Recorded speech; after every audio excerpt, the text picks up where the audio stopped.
हातिम ने झोपड़ी से आती चीख को सुना और तुरंत अपनी तलवार कसकर पकड़ी। वह झोपड़ी के करीब पहुंचा तो देखा कि दरवाजा बंद था, लेकिन दरवाजे के पास एक धुंधली आकृति खड़ी थी। एक औरत जिसके चेहरे पर खौफ और आंसू थे। वह खुद को हाथों से छुपाने की कोशिश कर रही थी। तुमने मुझे क्यों छोड़ा? उसकी आवाज में दर्द था।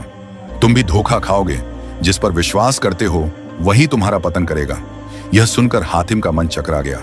उसे महसूस हुआ कि वह जिस ओर बढ़ रहा है, हर कदम पर कोई ना कोई रहस्य और भय है। वह घबराया हुआ था, लेकिन अंदर से यह बात साफ थी, उसे यह सवाल हल करना होगा, चाहे वह कितना भी डर क्यों ना महसूस करे। तुमने उस सवाल को देखा है? हाँ, वह लड़की चुड़ैल की आवाज में गहरी चिल्लाहट के साथ बुदबुदाई। उसकी आंखें कांपते हुए एक भूतिया औरत के चेहरे में बदल गईं, जो उसकी आंखों के सामने थी। तुमने कभी सोचा है कि क्यों वह तुम्हारे सबसे करीब था, फिर भी उसने तुम्हें धोखा दिया? क्योंकि प्यार एक ऐसा जाल होता है जिसमें घेर कर लोग खुद ही बर्बाद हो जाते हैं। हातिम ने गहरी सांस ली और उससे पूछा, तुम क्या चाहती हो मुझसे? चुड़ैल हंसी के साथ बोली, तुम इस सवाल का जवाब तभी पाओगे जब तुम अपने सबसे बड़े डर का सामना करोगे।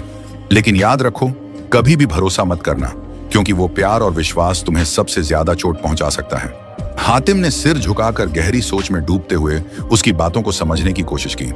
उसे यह अब साफ था कि उसे हर सवाल का सामना करने से पहले अपनी मानसिकता को पूरी तरह से तैयार करना होगा, क्योंकि इस श्रापित गांव में हर कदम पर डर और धोखा छुपा था। अब आगे क्या होगा,